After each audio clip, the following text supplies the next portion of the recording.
Hello there. Sithbelle here with another episode of Sithbelle Survives. Coming to you live from this platform in the middle of nowhere because I did a thing off camera. I want to kill the dragon about 18 more times, and to do that, I need gas tears. And going through the nether and killing him in the wild just wasn't cutting it. I think I may have 4 from doing that, and no, it's much easier to make a farm. So I did. If you come down here, you will see this lovely, ugly square that I've created. And in each of the dirt corners, there's wither roses, which will cause the mob to take damage anytime it touches it. So all these guys have to do is move, and they'll die. A lovely system. Of course, they can completely beat it by just not moving at all, but you can see sometimes they spawn right into one, and then they die. And underneath, I have a minecart system that is picking up all the goodies. It's not a perfect farm. I'm going to experiment with adding more roses to see if that helps a bit more. But I don't know exactly how the spawn rate works. I'm gonna find out. And this farm is definitely profitable. This is one overnight AFK session, and it's not a mega farm. It's not going to serve the needs of a multiplayer server, but that is significantly more gas tiers than I will probably ever need. Cough, cough, unless I make too many happy ghasts. But this is certainly plenty for our dragon project, because I am opening all of those portals today. I think I want to try something cool in the end. No idea what, but I want to try something cool. 18 dragons times 4, you need 72. So over a stack of end crystals. Those are very volatile. They will make a huge explosion, larger than a creeper, and you don't want to mess with them. You can only place them on bedrock or obsidian. And if you place them in the right spot, they'll spawn a dragon. Before we can take on a dragon, though, my fireworks box is pathetic. And this is going to be some aerial combat, so this is not going to do. And of course, all my gunpowder is actually at the mob farm. Well, off on a journey I go. Luckily, it's not too far. Just a couple of rockets. I don't even have another portal set up for this guy. He's that close. Of course, it's going to be difficult if I don't have any rockets to get here, so that might be a little short-sighted on my part. There we go. I knew I had a bunch somewhere. And there we go. Make it full so it looks all pretty. You guys make a ton of racket.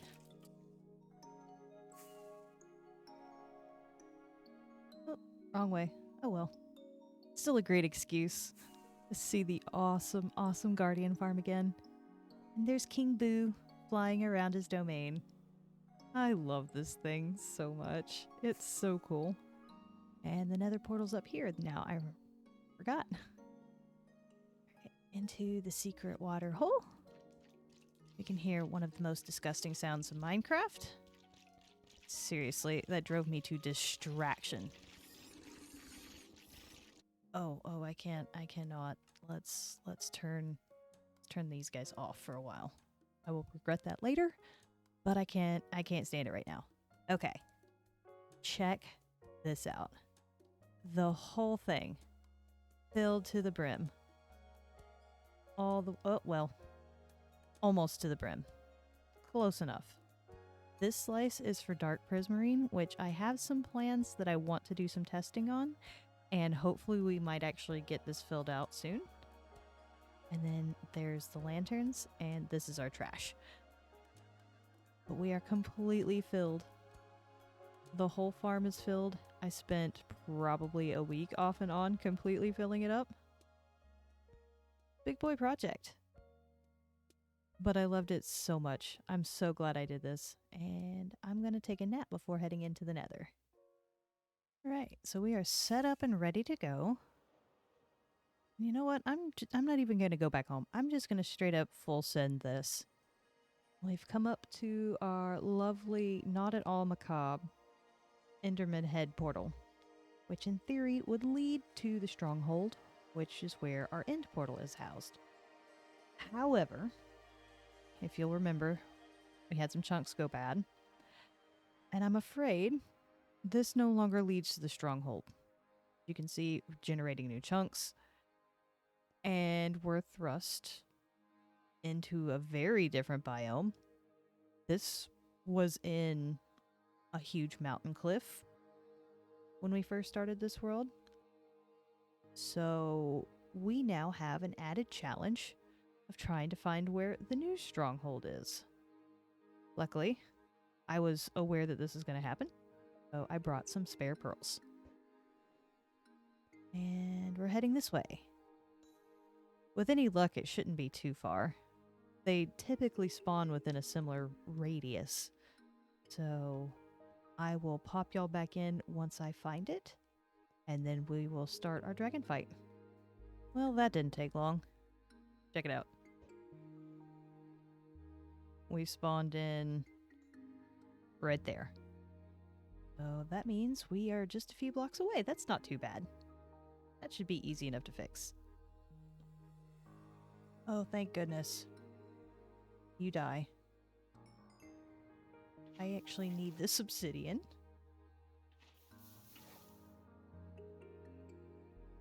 Man, I am so grateful that I never actually decorated the nether portal before. I would have been a lot sadder about losing this. Yes. Gonna light that. Green shots there. We're gonna set up the other side. But before we do that, and of course, they never ever give me any pearls in here already.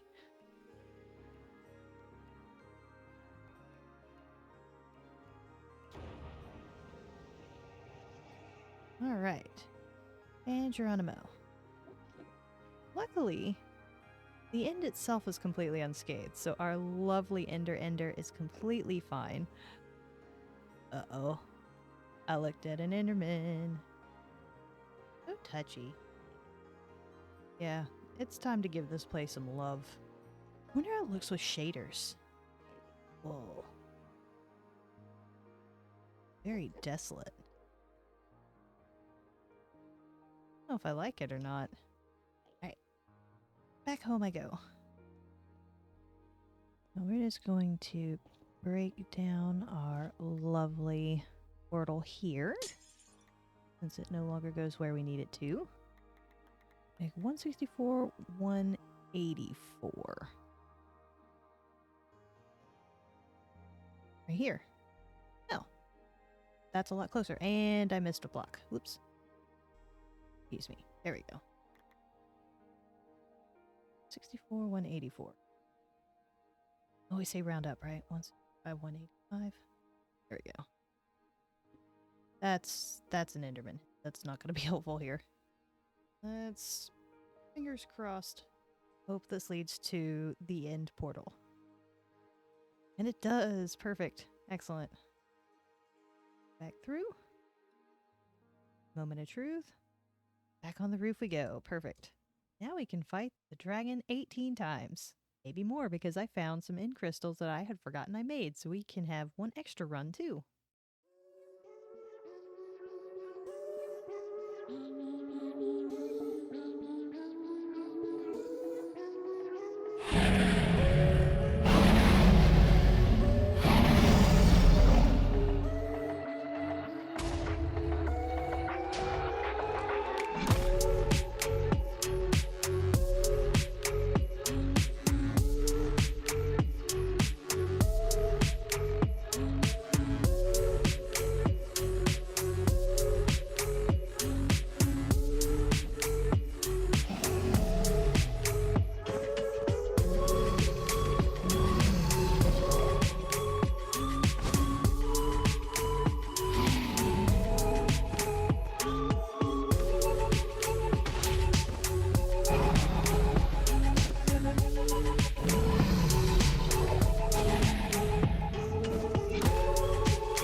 So I only died 2 times during this uh-oh. It's only died twice this entire time I spawned all these gateways. And of course it happened to be during the last fight.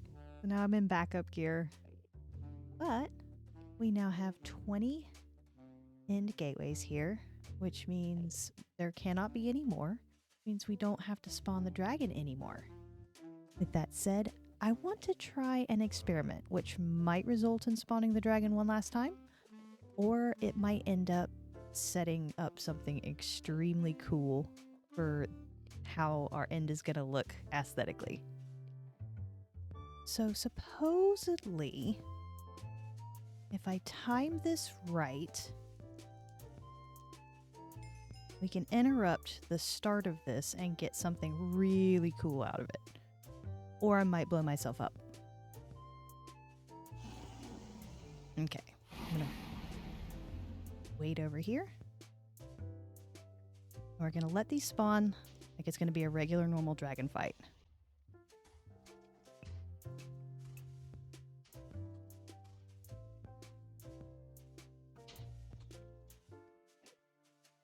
Okay. So now we have all the crystals and no dragon. Now, one thing I want to test, I'm going to test this from afar, is supposedly these are indestructible.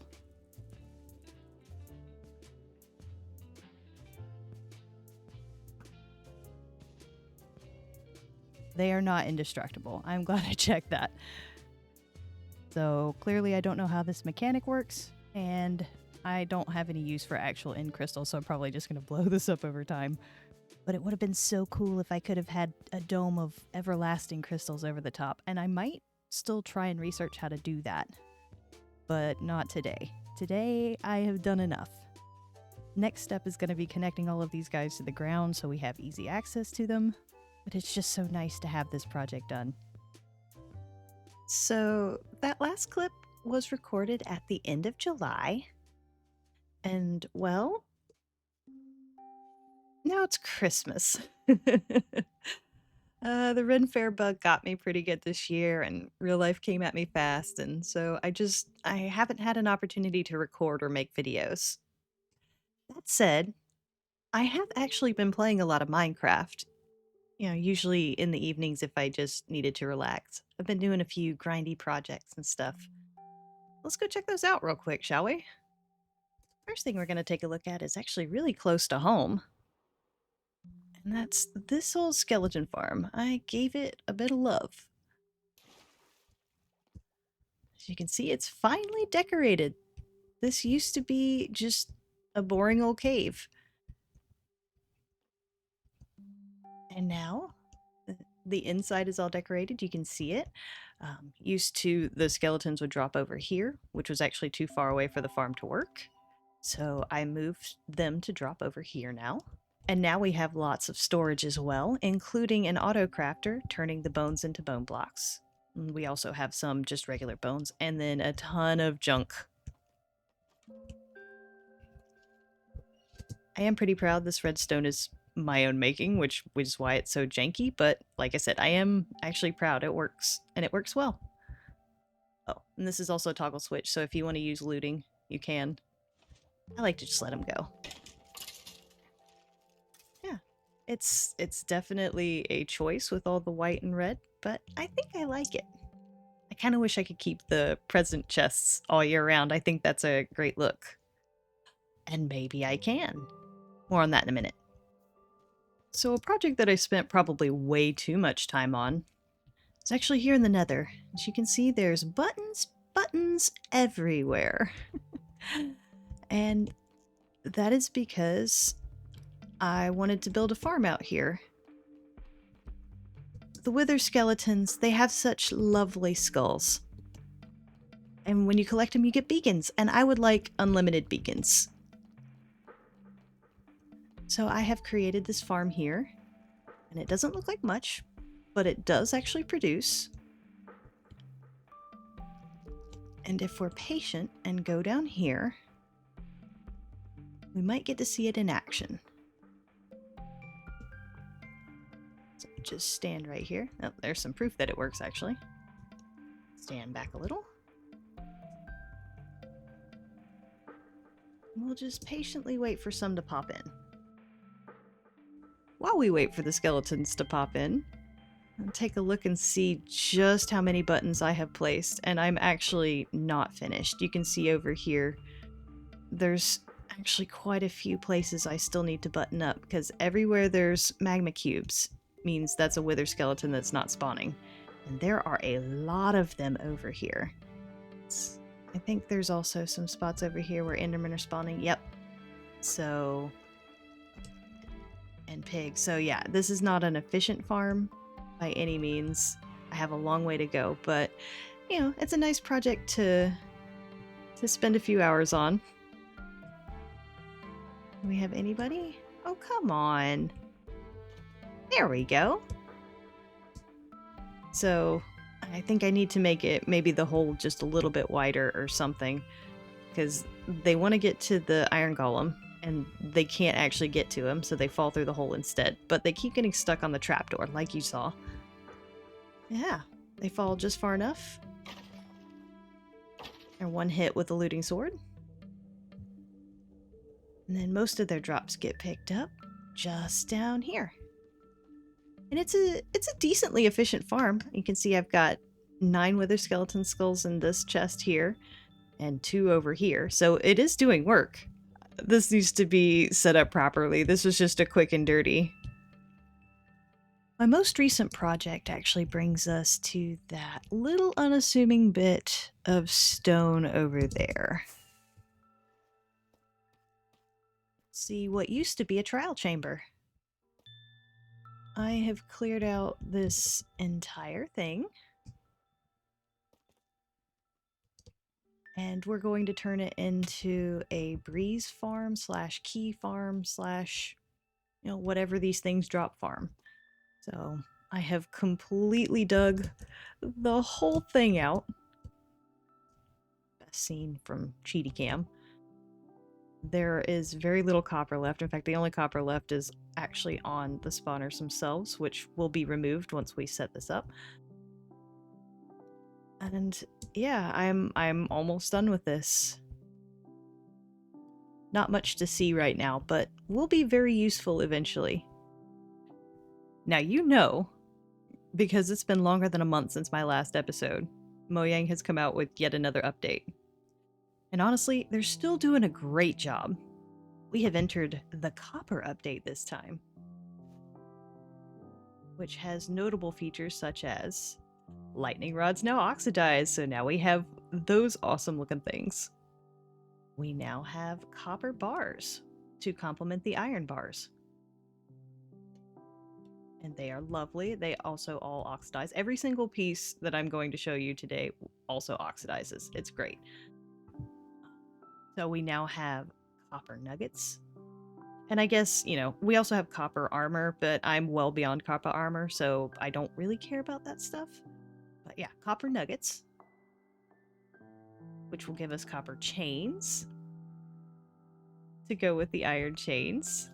Love that for us. One of my favorite features is we now have copper torches, which we have a lovely yellow torch here. They're nice and green. They don't emit green light. They emit the same kind of light as a regular torch, but it is a very lovely color, much less harsh than the yellow, and kind of makes torch spam a little bit more camouflage. I like it. Then we also have copper lanterns, which, just as all of the rest of this, will oxidize and turn a lovely oxidized color. And it's just going to look so beautiful. I'm going to put it everywhere. And then one of the coolest little features requires these guys here. So if we take one of these, and unfortunately it's Christmas, so the effect is going to be slightly ruined. But if I shear this, we end up getting a copper golem. And this little guy is the answer to our storage problem, which I will... Oh. And, well, if you don't wax them, they will oxidize to the point of becoming a statue. which you can then pose. And he's very cute. And keep him in your inventory. You can always turn him back into a regular golem by scraping him down, but I have plans for this little guy, so he's gonna... Actually, for right now, how about he just lives right there? That's kind of fun. Kind of messed up, but kind of fun. So this is actually a copper chest, which I'm hoping for next Christmas these will have a different texture than the other chests so we can differentiate. But yeah, it's actually this color. It's very pretty. And I will probably be using those a lot. But that's going to be for a future episode. I think for right now, I'm going to get back to some of these grindy projects. And I'm starting to design maybe a more permanent storage system. We'll see. Maybe that storage system involves a castle. We'll see. It's all going to depend on my skill level. Anyway, if you made it this far into the video, thank you so much for watching. I hope you have a great rest of your day. I hope you have a wonderful holiday, and I will see y'all next time. Goodbye!